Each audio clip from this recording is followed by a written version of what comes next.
we figured we have the coveted, what is it, 12 o'clock pre-lunch spot. So we were talking last night and saying, you know what, I think it's time we bring quite a bit of candy.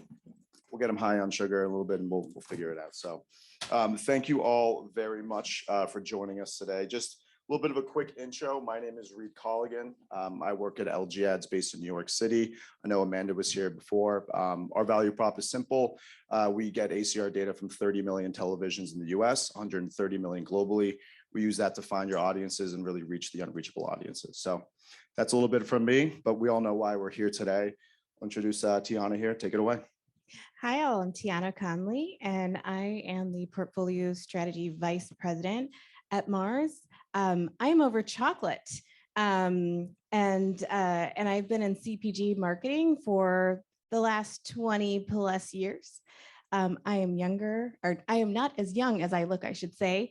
I've been around the block, so I've been at Procter & Gamble, I've been at Kimberly-Clark, I've been at Beam Suntory, I've been at Kellogg. So I will talk about innovation at Mars, but I'm also happy to pull on examples from any of those companies. And I've also been an observer of the industry as well. We talked a lot about your background. It was pretty impressive. And before we begin, I want to share just a quick story that I think is very relevant, kind of tease up this conversation. And so last night at dinner, we were talking about getting some candy. So about 10 o'clock, I went over to Walgreens and stocked up on just way too much candy. And in the back, I was actually pulling out some Skittles, and I noticed a different type of wrapping from Skittles. And I pulled it up and I looked at it, scanned the QR code, and I put it in my bag. And as I was checking out, the woman aide first thought I was crazy because of the amount of candy that I bought. But secondly, she was holding up the package and she said, what is this? And I said, oh, it's the Pride packaging for Skittles. And you should have seen her face just completely change. She had the most beautiful smile and she was so happy. And I said, you know what, keep it. She's like, I don't want to take your candy. And I looked over and I said, I think we've got enough here. And so she said, thank you so much. I really appreciate it. And I said, actually, I'm having a conversation with the woman that probably came up with this idea tomorrow. Would you mind if I took a picture of you and it'll make everybody very happy?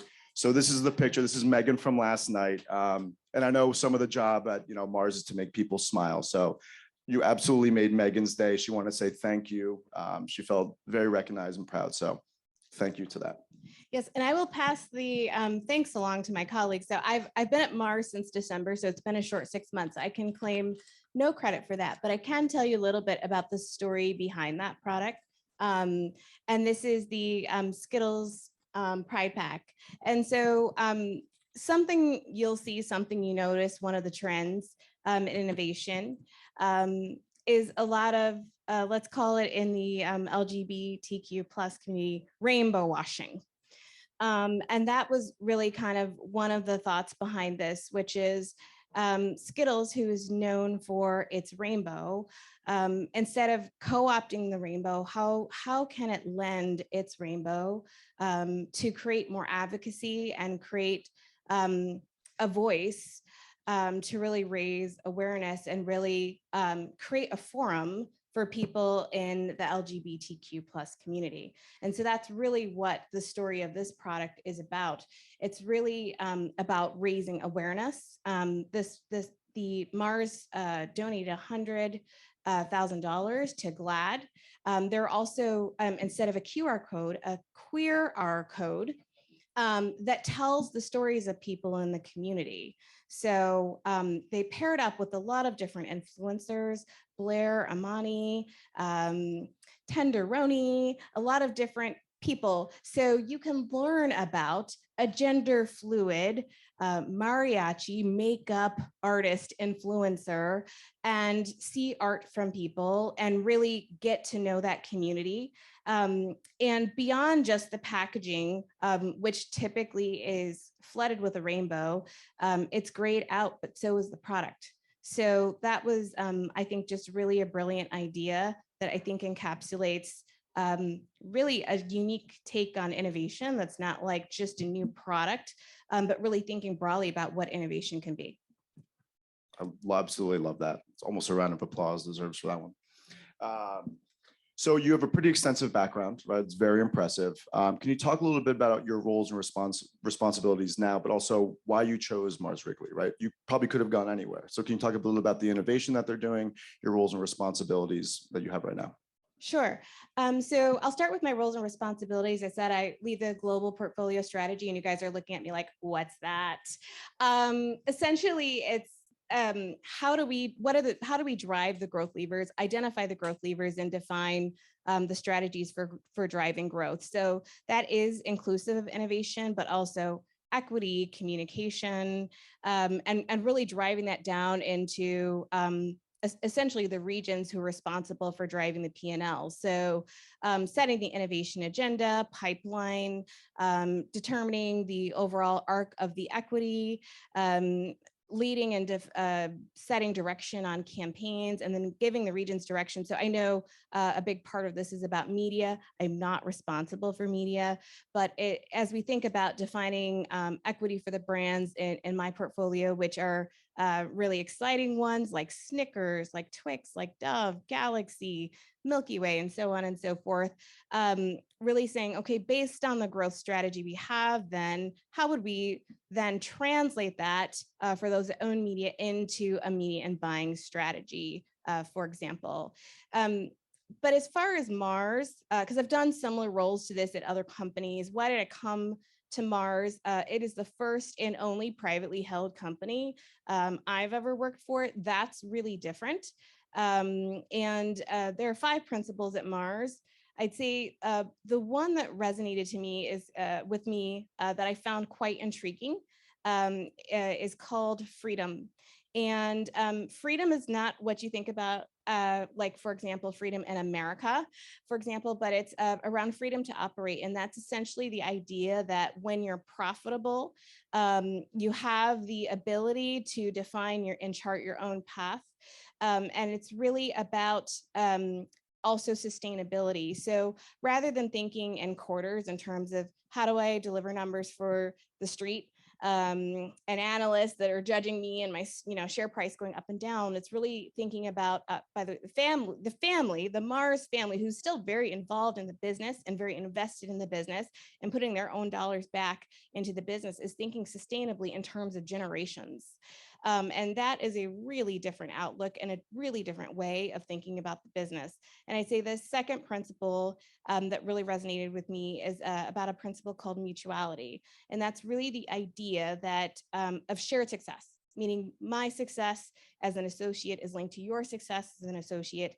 But beyond that circle, our success as a company is rooted in the success of consumers, rooted in mutual success of our customers and retailers, and also rooted in the mutual success of the planet, of the communities, of the environments that we operate in.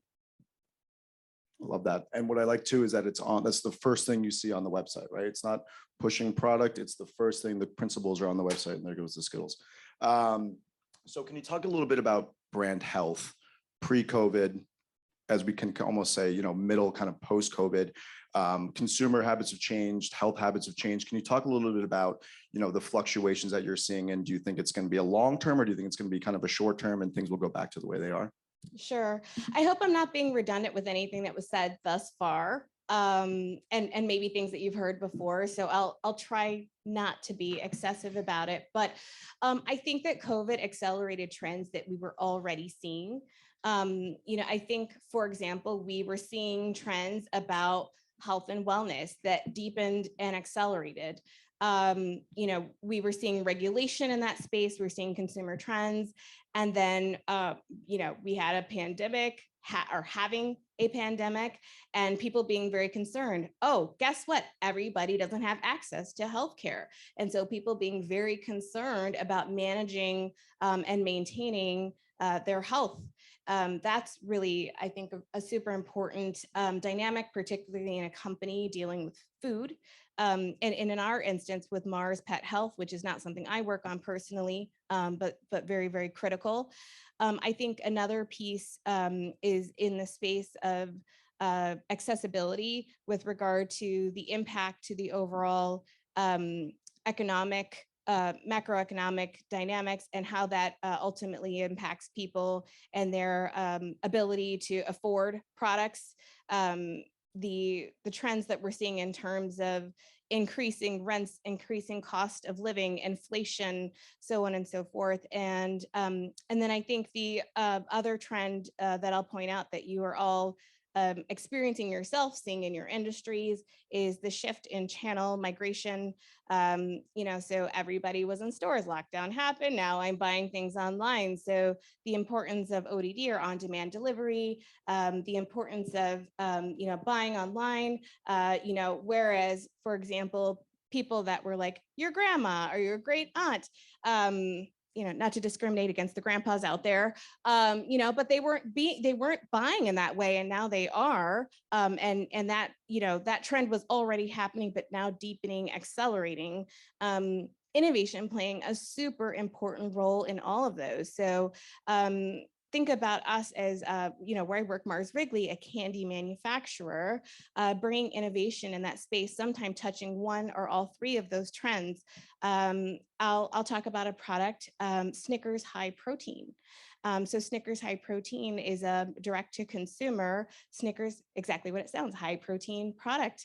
But essentially it's a Snickers protein powder, Snickers protein bar that's low in sugar, 4 grams of sugar, and super high in protein, 20 grams of protein. And can I tell you, it tastes freaking fantastic. Sports nutrition is a $21 billion industry. And products are shit. Can I say that?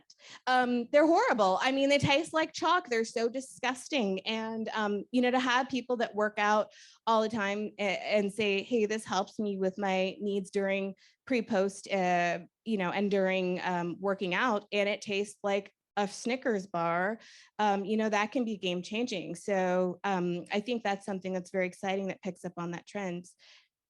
That's great. And I know that's a fantastic product launch. I'm sure there's gonna be a lot of media behind it. And can you talk about some things that have not worked well, and most importantly, what you've learned from it, and kind of how you pivot your strategy moving forward?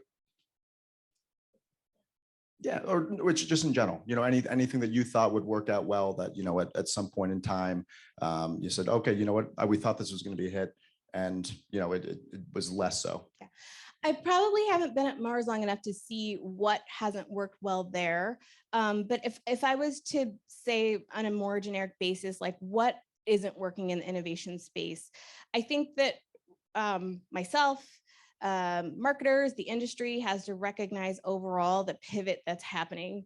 I think a lot of times as marketers, as innovators, a lot of the frameworks that were developed are like 1950s frameworks, and we're still running that playbook. I do believe that like the psychology of marketing is still very relevant in terms of like understanding human beings and needs and motivations. But a lot of the context has greatly changed. I don't know if you noticed this thing called digital, so kind of the way that we test, the way that we go to market, the way that the channels that we offer propositions, I think are all very different. And I think that we as an industry have been very slow to recognize that. I think that's why we see CPG, packaged goods in particular, like running after tech and trying to model a lot of things after tech, and why we see a lot of startup and things like food industry modeling themselves after tech, which I think is just really fascinating to think about food in that way, healthcare in that way. I think some of the tension that we have to balance is there's inherently a reason why some of those industries are slow and regulated. Everybody knows Theranos. The reason why those things are regulated is because if you eat bad food, you can die. You know, whereas if there's a bad update on Facebook, you don't like it and you're mad. You know what I'm saying? And like, and being pissed because you don't like the button on Twitter, versus, you know, getting a medicine that kills you it's a really different risk profile. So I think that's some of the tension that we have to balance. I think some of the other shifts that we are coming to terms with very slowly is in terms of thinking about how we define innovation and the breadth of innovation. So I think what is innovation and what is included in innovation. So traditionally it's like, it's a new product. And then we got real fancy and we said, okay, it's a product or package. And now it's like, but we should be thinking about it as product, package, experience. We should be thinking about that is like in just a much broader term, right? And so it should be a lot more things. It should be partnerships. It should be occasions. It should be a lot more things in the way that we're defining it. And I'd say the other aspect of breadth is who are we innovating for? So I would say that traditionally we've innovated for the masses. We've innovated toward the center, which has led us to very mainstream type of ideas. And because we want to drive volume, those are the metrics we're looking at. And it's like, we need to maximize sales. I think that what that causes us to do is to think about a certain audience that we're innovating for, and then leave out and exclude a lot of other audiences. And so I think particularly in this country, but other countries as well, who are we leaving behind? And how does that limit our creativity? So an example, not necessarily in CPG or any others, but is like sidewalk cutouts. Sidewalk cutouts were designed for people in wheelchairs. Well, what percentage of the population is in wheelchairs? A very small percent. But in an innovation like that, serves a lot more purposes. People on skates, people wheeling something, people with a baby, you know, it serves a lot of different purposes. By the way, it also saves money because you have lower material costs. And so thinking about people in the margins can push you to innovate in ways that serve a lot of people. And I think we've neglected those audiences traditionally because we think that they're niche. Sometimes we do it very badly. And so because we don't have a reflection of those audiences in the room, or sometimes they're in the room and we don't listen to them, or we don't give them a voice. And so we end up with stuff like Juneteenth ice cream.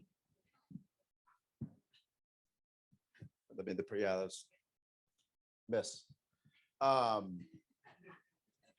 Next question, or you want to keep going on that? Well, should we just let it sit for a sec? Yeah. We'll let that go. Yeah.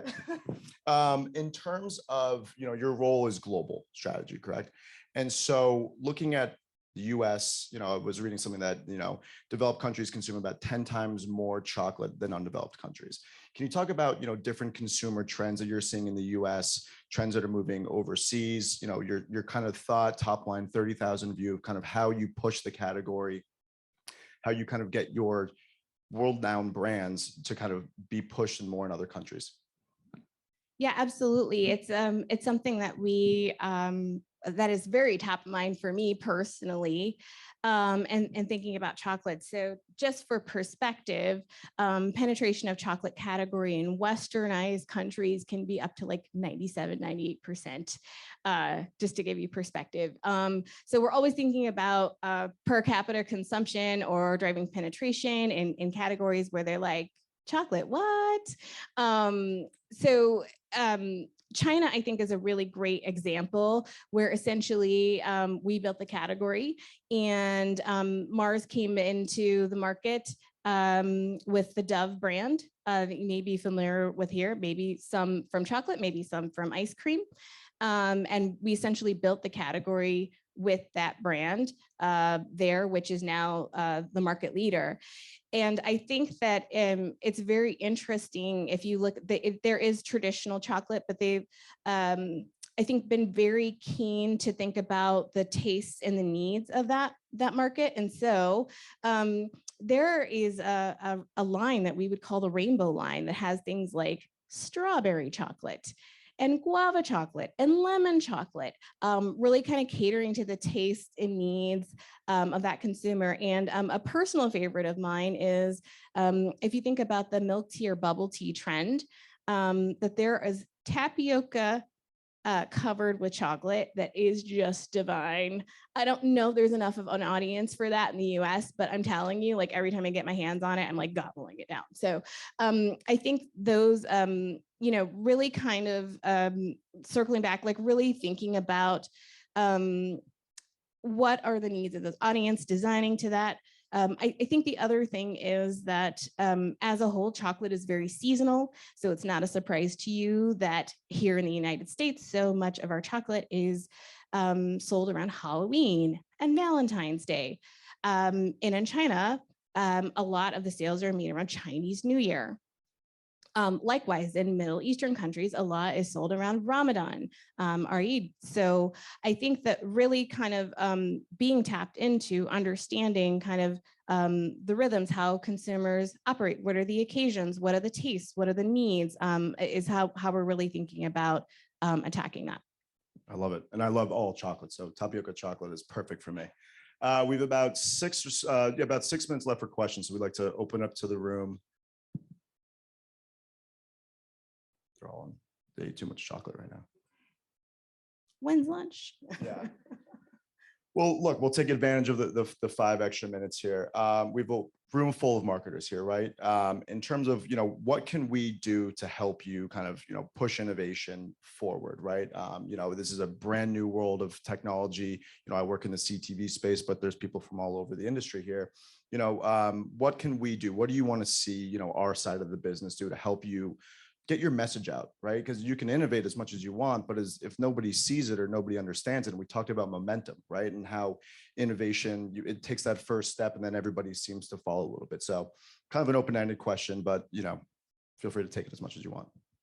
Yeah, I guess if I was giving a challenge to the audience on how do you create more of an innovative culture or innovative mindset, because there are a group of leaders here, I would say if you are in the more experienced phase of your career, what are you doing personally to create a culture, a mindset, and an experience in your organization that paves the way for innovation? What are you doing to mentor people? What are you doing to cultivate that culture? What are you doing to challenge the mindset? What are you doing to open doors? How are you establishing that in your leadership teams? I think that you are now in a position where you have the power to make that happen. How are you using your voice? How are you using your position? How are you using your authority to do that? I think if you're in the younger part of your career, where you have more ahead of you than behind you, I would say to use your creativity. You bring your ideas forward, be loud, make noise. Also, be out in the marketplace. I would say some of the best, I'm not really in a place where I'm personally doing a lot of innovating. I'm coaching teams, you know, I'm helping, you know, create the system, you know, systems, taking down barriers. But like some of the best ideas I had were from the junior part of my career when I was doing a store check. And I was working on the Olay brand, and I was working on a eye product for Olay in the club store. And I noticed that our packaging, which, you know, you go to the club channel and you see dog food and it's like, you know, it's gigantic, right? It's like, and then you go into the beauty aisle and you see eye cream and it's like, you know, this big. And I'm like, great, people are really going to be able to see that. No, they're not. And so I worked with a supplier and had this idea to create these billboard packages, which is basically a cardboard cutout to create a big presence that we could put like a beauty visual or show the benefits and then stamp the product out like a clamshell type of situation, except it was cardboard, so it was more sustainable. Well, that ended up being the norm. It drove our sales 20%, but then everybody copied, every competitor, the entire segment, the whole category became normative. It got written up. And so but I was like, it was like my first assignment ever as a marketer. So I think that's the power you have when you're in your early career. I absolutely love that. I think it's a perfect way to end our session. Unless there's any other questions on that. Fantastic. Thank you very much.